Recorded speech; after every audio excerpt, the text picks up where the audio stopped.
Se stanotte avete un minuto di tempo, dedicatelo alla romantica luna piena che brilla nelle tenebre di questo caldissimo fine settimana. È lontana solo 350.000 chilometri, come dire 1000 volte il percorso da Cagliari a Santa Teresa di Gallura. Da quell'astro che ha accompagnato milioni di love story dipendono le stagioni e le maree. Senza di lei saremo perennemente abbagliati dal sole. Ma ritorniamo alle 22:17 di mezzo secolo fa, quando Neil Armstrong affermò, travolto dall'emozione: "L'Aquila è atterrata", annunciando al mondo l'allunaggio. Solo 6 ore più tardi, alle 4:56 del 21 luglio, la sua prima passeggiata quando pronunciò la storica frase: "Un piccolo passo per l'uomo, un grande passo per l'umanità". L'evento è stato ricordato a Cagliari, nella facoltà di ingegneria, per l'organizzazione del distretto aerospaziale della Sardegna, con il contributo di ricercatori, rappresentanti delle istituzioni e del mondo dell'impresa.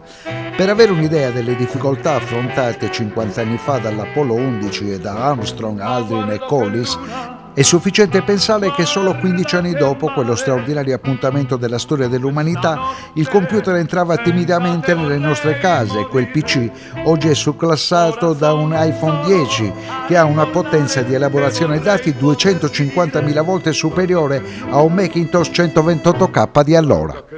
Io credo che sia un passo incredibile che ci fa guardare al futuro con sempre maggiore enfasi rispetto agli sviluppi tecnologici che anche dalla Sardegna possono dare un contributo a questa espansione e crescita nel mondo aerospaziale. Era doveroso per il distretto organizzare questo evento?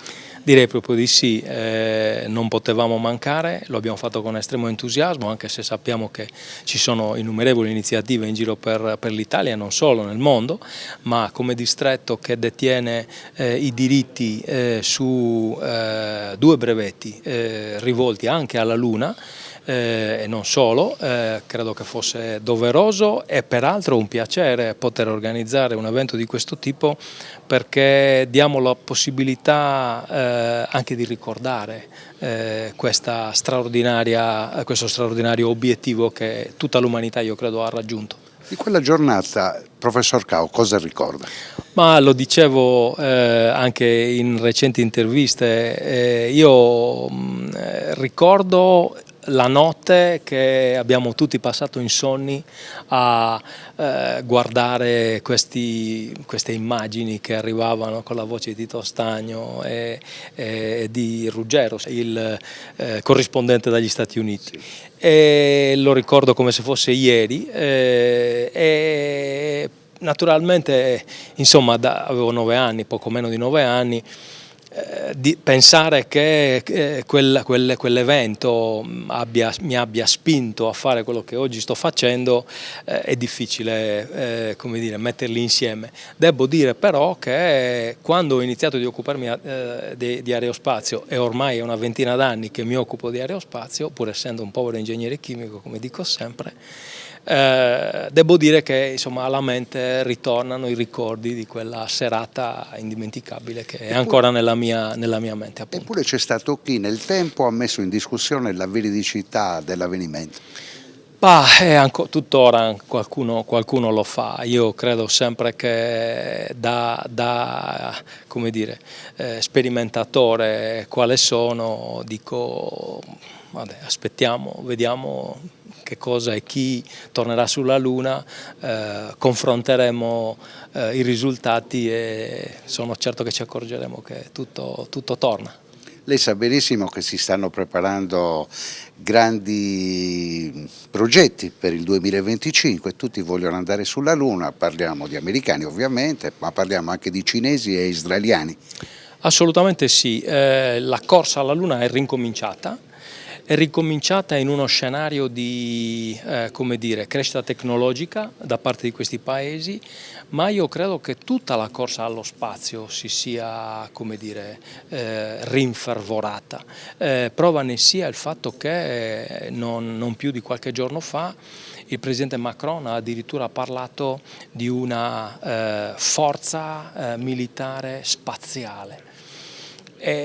Tutto si tiene e io credo che, come dire, sia un dovere di un grande paese come l'Italia, che ancora ha la fortuna di sedersi insieme agli altri del G7, per non parlare del G20 naturalmente, di continuare a sviluppare tecnologia in questo settore strategico per l'intero pianeta e soprattutto, nel caso specifico, augurarci che la Sardegna possa dare un suo contributo. Insomma, mi pare che nel nostro piccolo qualche cosina la stiamo facendo. Perché il vostro obiettivo, quello del distretto, è quello di fare base sulla Luna.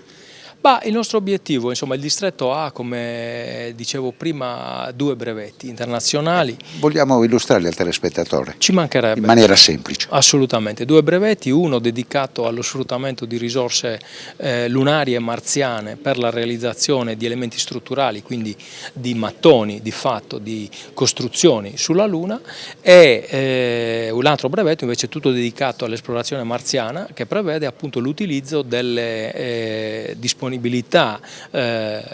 presenti suolo piuttosto che l'atmosfera presenti appunto sul pianeta rosso per consentire missioni umane sul pianeta stesso. E quindi diciamo è un imperativo da parte del distretto, credo uno dei pochi se non l'unico distretto italiano che dispone di proprietà intellettuale per l'esplorazione dello spazio profondo, di muoversi in questa direzione. Dico con molta serenità, insomma, in questo momento il distretto forse guarda più Marte che la Luna, ma sulla Luna in particolare, mi fa piacere ricordarlo, il distretto dispone di 2 tecnologie che fanno capo appunto alla produzione di mattoncini, elementi strutturali, che in questo momento sono riconosciute come potenzialmente testabili, verificabili, valutabili sul lander lunare. Io non credo che ci siano molte iniziative progettuali o brevettuali o comunque know-how italiano che abbia questo riconoscimento nazionale e internazionale. L'ultima curiosità la lasciamo sulla novità dello sbarco in rete del distretto aerospaziale. Lo sbarco in rete era da tempo che ce lo chiedevano, abbiamo ritenuto che fosse assolutamente utile e necessario avere una pagina anche noi su Facebook, non perché vogliamo avere più like o meno like, ma perché ci siamo accorti in diverse occasioni, in diverse circostanze, che il pubblico giovanile quasi non conosceva la presenza del distretto e ovviamente non volevamo perdere nel modo più assoluto una fetta importante di pubblico e quindi ci siamo sentiti in dovere di aprirci al mondo dei media, quello meno tradizionale forse, ma per una fascia di popolazione ampia e sicuramente che forse andrà su Marte probabilmente nei prossimi 50 anni era doveroso che lo facessimo.